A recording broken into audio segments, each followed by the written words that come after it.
What's up for today's video? Magluluto nga pala tayo ng chicken adobo. Yan, sinimulan ko na nga magpainit ng kawali at naglagay na rin ako ng mantika. Siyempre, insakto lang. At yan, siyempre, papainitin natin. Sabay ilalagay na rin natin yung uunahin natin sibuyas. Siyempre, matagal lang. Ayan na po. Ayan, unahin natin dyan yung sibuyas. Medyo nakasig yung ating kawali. Unahin natin ng sibuyas. Siyempre, alu-aluin na natin yan hanggang sa makuha natin yung caramelized. At yan, nilagay ko na yan sa fast forward na ho tayo. Nilagay natin tayo ng manok. Halo hanggang sa maglisa natin tong manok.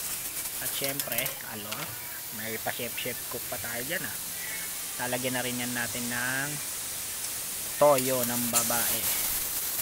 Yan, halo malupit na halo yun. May pahagis-hagis pa tayo. Nilagyan na natin ng toyo. Tansya-tansyang toyo yan guys. Syempre, kailangan rin ng suka para mag-balance ang ating lasa. Kaya dinalo na natin, lalagyan na rin natin siya ng tubig pang balance. At syempre yan na betchin, pamintang durog, pamintang buo, ay pamintang pino, tsaka ilagay na rin natin ang laurel, ang dahon ng laurel. Sabi halo-halo. Syempre takpan na muna natin to at antayin natin lumambot. Ayan na guys, lumambot na yan guys. Syempre halo-halo para makuha natin yung lasa na gusto natin. Siyempre, papatuyuin pa natin yan medyo. Takpan uli natin yan. At siyempre, pagkatapos natin takpan, lagyan natin ng sili para mayroong konting anghang at pampagana sa ating hapagkainan. Haluin na lang natin ng mabagal. Siyempre, luto na yan. Papatuyuan lang natin ng konti.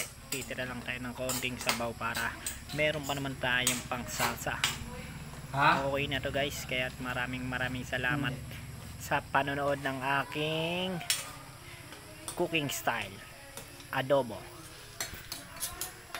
Tikman mo nga ito kung ayos na sa'yo. Maraming salamat sa mga followers at ang mga followers natin. Alright, aantay na lang natin siya matuyo ng konti. Sabay okay na to guys. Huling tikim. Okay, bye bye. Huwag kalimutan mag-follow and share like. Thank you.